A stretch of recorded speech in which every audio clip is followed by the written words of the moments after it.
In the ancient city of Cyprus, around the year 300 BC, there lived a man whose life, at first glance, seemed destined for comfort and success. His name was Zeno, a merchant of considerable wealth and influence. His trade routes stretched across lands and seas, and his fortune was built over years of labor, negotiation, and persistence. But as fate would have it, on one of his regular voyages from Phoenicia to the bustling port of Piraeus, tragedy struck. A storm, unforgiving and indifferent to human ambition, rose from the sea. In a matter of moments, Zeno's ship was swallowed by the waves, and with it, every ounce of his hard-earned cargo. That single event, beyond his grasp, shattered everything, all his wealth, gone in an instant. A man who had everything suddenly had nothing, stripped bare by nature's unpredictable hand. Now pause for a moment and imagine, what if that had been you? What if, in the span of a few moments, the legacy you spent a lifetime building disappeared into the abyss, not because of a mistake you made, not because of some flaw in your strategy, but simply because the world, random, wild, and chaotic, decided it would be so? How would you react? Would fury consume you? Would you feel the burning ache of helplessness? Would you fall into despair, believing that life had turned its back on you, that the universe had betrayed you for no reason at all?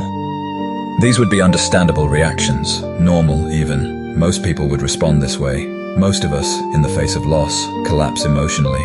We rant, we cry, we search for someone or something to blame because it hurts to lose. It's terrifying to feel powerless.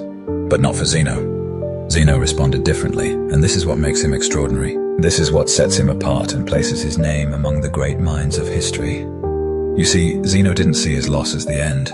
Instead, he saw it as a beginning.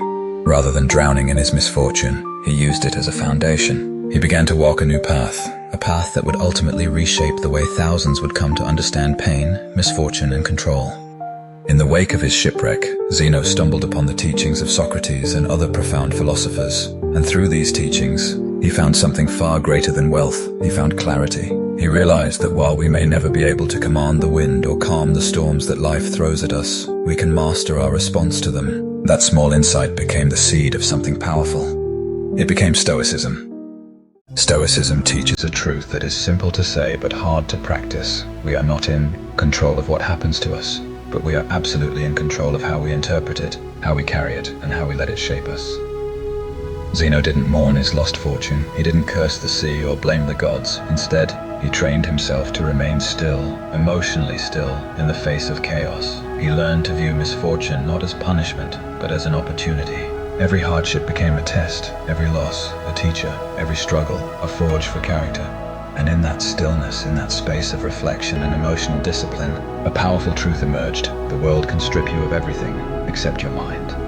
That's where your strength lies. That's the part you must protect. Today, when people hear the word Stoic, they often imagine someone cold, emotionally shut down, perhaps even indifferent to the world. But that is a shallow understanding of what Stoicism truly is. Zeno's Stoicism wasn't about suppressing emotion, it was about understanding emotion. It was about stepping back from immediate reaction and choosing a response born of reason, not impulse. Stoicism is not a rejection of the human experience. It's a guide for navigating it with grace. It doesn't ask us to stop feeling, it asks us not to be ruled by our feelings. A Stoic doesn't run from suffering. A Stoic looks it in the eye and says, "You do not control me." Zeno's ship sank, yes, but from that wreckage, something greater was built. A philosophy, a movement, a way of living that teaches us how to remain calm in chaos, focused in distraction, and powerful in the face of powerlessness. So when life hits you, when it knocks the wind out of your lungs and tries to bury you in fear, doubt, or grief, ask yourself, what would Zeno do? Would he collapse, or would he sit with the pain, acknowledge it, and then rise above it?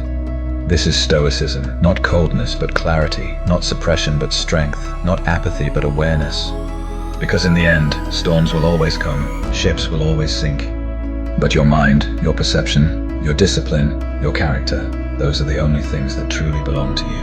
And if you guard them well, you will always rise again, just like Zeno did.